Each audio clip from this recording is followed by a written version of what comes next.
Hi, this is Andrew and Kristy introducing another episode of Gone Mental. This one is on denial and mental illness. Kristy? There's different types of denial in mental illness. One of them is where we deny we have a problem to ourselves. The other would be when we deny to anybody else around us that we have a problem. And another type would be, okay, we have a diagnosis of a mental illness, but I deny that this is going to have to change my life in any way. What about denying that the diagnosis is correct, or say that, okay, I have a diagnosis but it's the wrong one, I have something else, or denying that I have an illness at all still? Yeah. And all these are possible scenarios. Where should we start? Well, let's start with denying to ourselves that we have a mental illness or a problem before we've even got a diagnosis. I think the danger in that is that you might not be able to seek help. Yeah. If you have a label, it's more likely that you can get proper treatment, proper medication, proper advice. And if you deny all that, then you're not even going to get to the label stage. There is debate about the usefulness of labels. I think we'll look at that another episode. Certainly. And you certainly can be misdiagnosed with having any illness. And bipolar is a particular one for that. It's possible to be diagnosed as depressive, and that's only half the story if you're bipolar. But I think we'd better do that in another episode too. That's so common because most of us don't go to the doctors when we're too happy. Yes. So therefore mania is often not picked up, or hypermania, especially for bipolar type 2, where you may have depression and only hypermania. Yeah. Hypomania versus hypermania. We've got to do one on that too. That's another episode as well. Some of the main reasons I think that there are for denial that I have a mental illness is shame. Shameful to admit that you're mad at the most basic level. It has consequences to admit that you're mad. And many of those consequences, they can ruin your life, they can lose your friends. I don't know where to stop with that one. But in the long run, I think that we need to seek help and a diagnosis. Yeah. It's best if the person who has the condition seeks the help. And of course denial gets in the way. And so we've talked a bit about shame and the reason that people deny it because of shame. I think too there's fear. Fear of the unknown, for instance. Especially fear of psychiatrists or psych hospitals or other crazy people. I've noticed even in mental health there is a tendency for some consumers to say, but I'm not like them. Yes. Why am I stuck here with all these mad people? And there's denial right at the core of statements like that. When I was in a psych hospital and I was first diagnosed, at first the people I was most frightened of were the other patients. The other patients, yes. And then were you frightened of the staff after that? Yeah. Okay. And right. I think that fear was sometimes valid. That's right, yeah. So I found out that the patients were my best resource and my best friends, and they would tell me things like, okay, Kristy, don't tell the nurses that. If you want to get out, don't tell the nurses that. I see. So you had to learn to conceal and lie and do things like that? I wasn't very good at it, so I didn't really learn those things. Viewers, Kristy is not very good at concealment or lying. So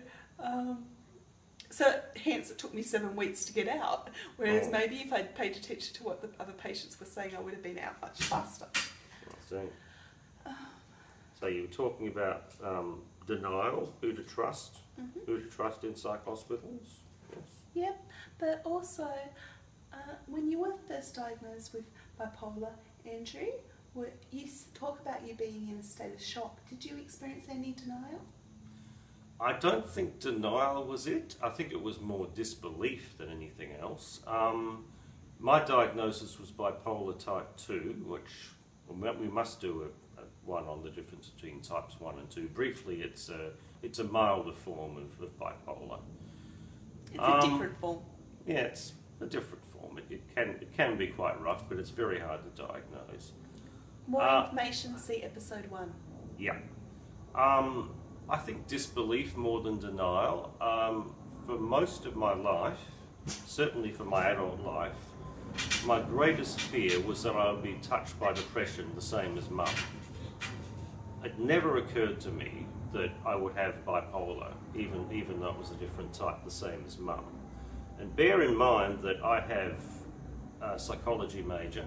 I've been fascinated or obsessed by psychology and the workings of the human mind for my whole life. I'm well educated. I'm, as you can hopefully see, quite eloquent. My mother and my grandmother had it, so there was strong family history. In the face of all that evidence, I still thought, no, how can I possibly have bipolar? What convinced me was that it's a diagnosis that led me to taking 2 medications, one an antidepressant, one a mood stabiliser, which in fairly short order, in a matter of weeks, settled down most of the symptoms. As I did more research, I came to accept it. I still haven't 100% accepted it. Maybe acceptance is the opposite of bipolar. But it's the best explanation that I can have that covers so many things explains so many things about at least my adult life and some of my childhood as well. So I wouldn't say there was denial. I think maybe disbelief is a shallower form of denial. But it's an interesting question. I'll give it some thought. We might even return to this one later. Mm-hmm. When I was first diagnosed, I accepted that I had bipolar. I accepted that I was sick for like 2 years. But when you were first diagnosed with bipolar, yes, as opposed to when you were diagnosed before with schizophrenia. They misdiagnosed me in the hospital for like a few days, a week or so, because on my mum, based on family history. Yeah.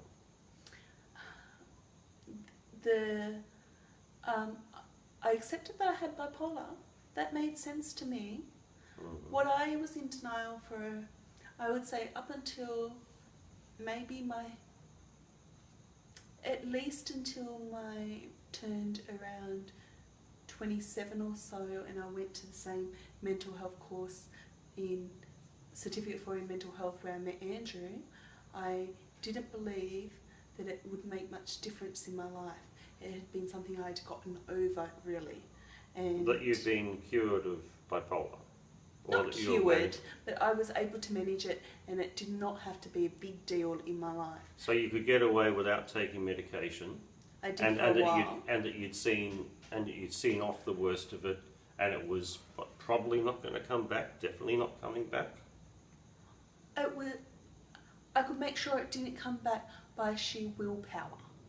And I had been on some medication. That is a big mistake, viewers. Bipolar type 1, type 2, you can't see off with willpower. I tried for many years myself. Type 1 is much too powerful to deal with only with willpower. But because type 1 often has longer periods where you're quite stable, I really believed... You can go for years and be apparently fine. Yeah. Or functionally fine, as I would see it now. I had no problems with function. Yes. And I took some mild medication, but I considered the medication sort of like taking medication for high cholesterol or something like that. It really, the time that it hit me that I will have periods of depression and periods of mania probably throughout my life, even whether I take medication or not. I could probably minimise them by taking medication, but I will have this. Would probably be when I got sick again when I was 30. It took that long? Yeah. Even now, there's part of me that says, I'll be okay. I can do it with willpower. It doesn't have to come back. but in fact I want to have a baby, and that's even more increased the chance that I will have postnatal depression, maybe postnatal psychosis, and problems with bipolar during that time. It's worth it all. But choosing to have lots of problems. Yeah. they're problems that I think are worth it. But even without that, I don't believe that I could go the next 30, 40 years without having episodes of mania and episodes of depression, even on medication. The medication, it's difficult to find the medication that works, or a medication that you'll be able to take for a long time that will work all the time. You may have to change medications as you get older, as conditions change. For instance, Kristy wants to get pregnant. She will have to go off certain medications to do that. I've already arranged that I'm on the medication that is the safest possible medication while I'm pregnant, but it has more side effects than my older medication. And it's quite rational to look back at someone who would say, have done all the research and say, look at this, it's just going to be easier to say, I haven't got this, I don't want to deal with it. It's quite rational to deny a problem as big as this. So it's not in fact necessarily an irrational thing. As long as you've dealt with the fear or the shame or that sort of thing. Or the stigma. Stigma. Have we done an episode on stigma? I think we've done something on stigma. Want to just mention it again? Stigma is shame, discrimination, and it's more the icky feeling lots of people have when talking about mental health issues. That, oh, that person's got such and such, I don't want to sit next to them, or I don't want to give them a job. Stigma itself isn't discrimination, but it can lead to discrimination. And if you happen to know someone who has a mental illness and you think, no, I'm not like them, it's just easy to say, no, won't deal with it. But there are terrible costs in not dealing with it, which I hope we've covered, at least some of that. Yeah. Have we dealt with all the four types of denial that you mentioned at the beginning, Kristy? Well, we talked about self-denial. Yes. Denial to your family is an interesting one. So this is when you admit you have an issue to yourself, but you don't tell your family, or you conceal, say, some of the story, or you maybe lie to cover certain things. All of the above.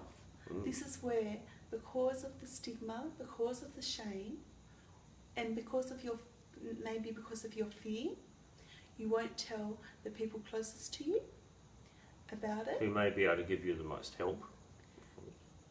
I advocate for at least telling the people you live with, because it will impact their life too, that you have a mental illness. Especially something as dramatic and episodic as mania, for instance. Mania has an impact on the people close to you.